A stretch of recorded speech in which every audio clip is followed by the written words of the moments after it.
Се викам Пео. Роден сум стар. Ние уште како бебиња имаме по 80 години.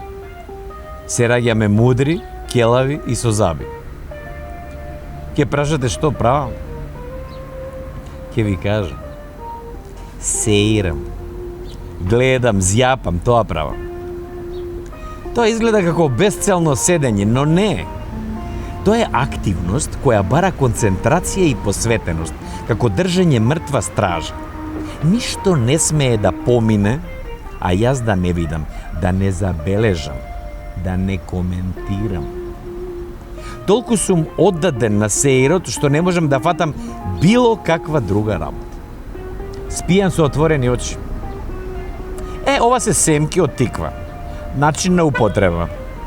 Се зема семката, се става вертикална меѓу заби, се крцнува малку да се подотвори, на дворешната лушпа се плукат п, семката се јаде затоа што е здрава и помага при сеирот. Другата варијанта е леблебија, но таа е поскапа и потешка за обработка. Успешниот сеирџија е постојано на готовс. Од надвор се правиш немаш гајле, но внатре отвараш 16, правиш есап, удараш рабуш. Вие мислите јас сум опуштен? А јас сум спремен за напад. Или бегство, зависно од дадените услови. Сеирот најквалитетно се обавува во друштво со ракија и салата. Понекогаш ќе најдам на некој друг вешт сеирџија. Јас го сеирам него, тој ме сеири мене. Јас го демнам него, тој ме демне мене. Прашање е кој прв ќе трепне. Бога ми, никому не се давам. Не родила мајка таков.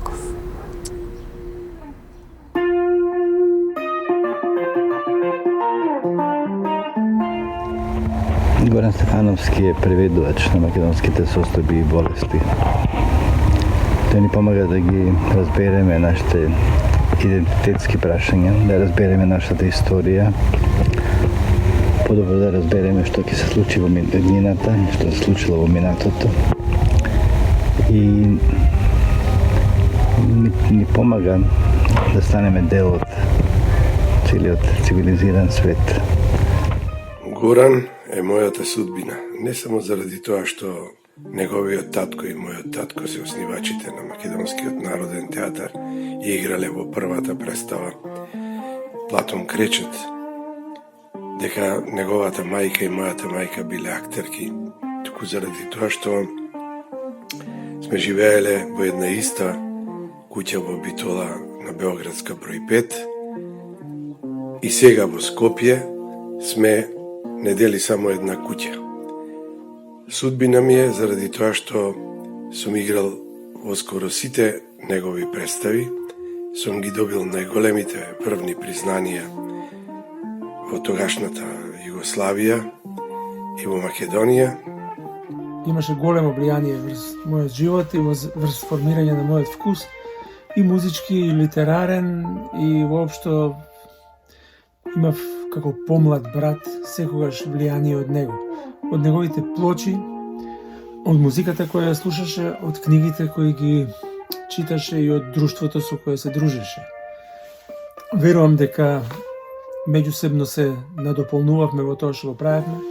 Првите албуми на Леби Сол многу ми помагаше околу текстовите.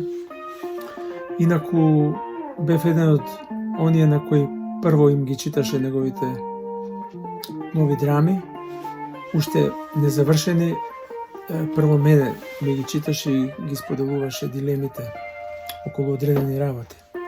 Запишав многу млад на драматургија во негова класа и имав среќа да учам од него, не само за драматуршките работи, генерално за живот. Да бидам ова што сум сега, драмски писател, драматург, идентитет и професија, што би рекол Горан, као потреба од него Македонија, као заморнати. Ама баш неговиот легитимитет легитимитетот на неговите драми на Горан ми даваше за право никогаш да не се посомнеам во тој идентитет. Често пати се сеќам на првата проба на пиесата и представата че Надрински се враќа дома.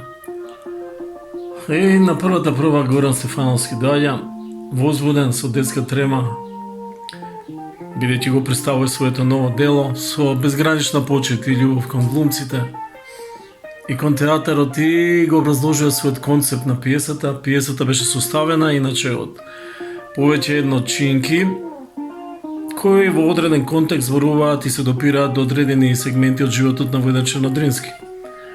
Значи повеќе едночинки кои прават некоја целина за публиката да ја свати целината и да допре до сршта.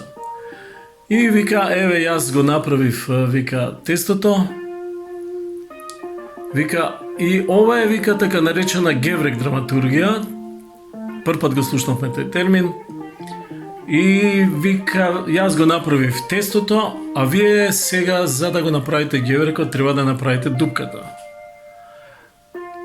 Па останавме малку така чудо невидени, шокирани бидејќи нешто ако некој актер посакува, тоа никогаш не посакува да игра дупка.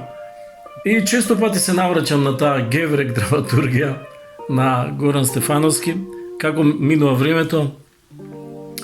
И се повеќе осознавам дека всушност и нашите животи се еден вид геврек, затоа што ние со нашите постапки и со тоа што го твориме и создаваме, само го правиме тестото. А дали ќе го направиме форматот на геврек, затоа што геврек формат е тој.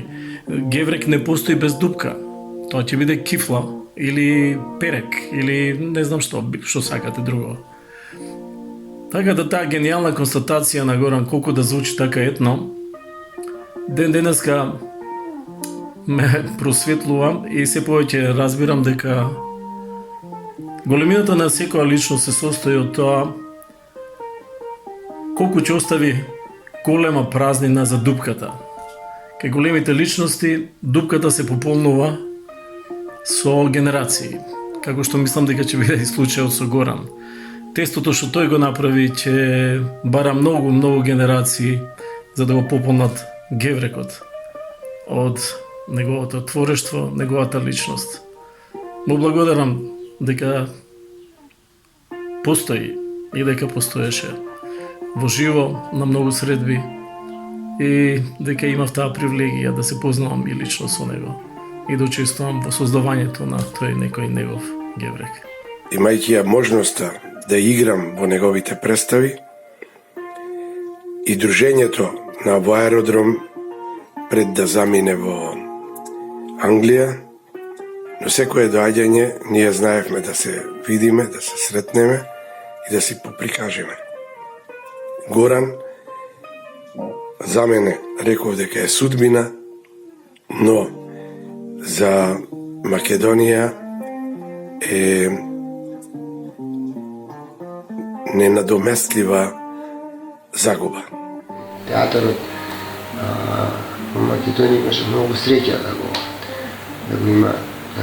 има Горан или со негови зборови кога ќе ме прашаат во некоја земја од кај си, имам легитимна потреба да кажам експресивно театар. Ono što nedostasува je неговиот смисол за хумор, неговата радост во творењето, неговата енергија